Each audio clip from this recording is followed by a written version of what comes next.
தினம்தோறும் விளக்கேற்ற நல்ல எண்ணெய் இதயம் நல்லெண்ணெய்.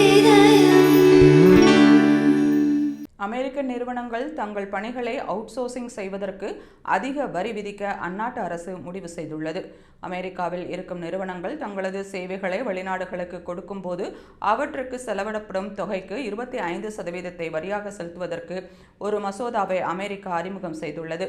அதன்படி ஒரு அமெரிக்க நிறுவனம் வெளிநாடுகளில் இருக்கும் ஊழியர்களுக்கு சேவைக்காக செலவழிக்கும் தொகையில் 25% வரியை அமெரிக்க அரசுக்கு செலுத்த வேண்டும்.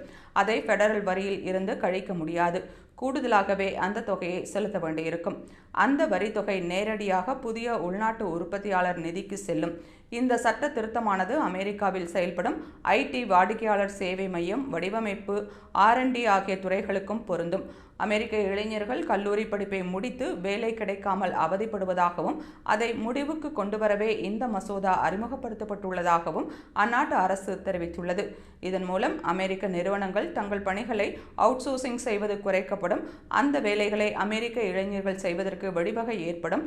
இந்தியாவில் விப்ரோ, இன்ஃபோசிஸ் ஆகிய நிறுவனங்கள் அவுட்சோர்சிங் மூலமாக 50% வருவாயை பெறுகின்றன.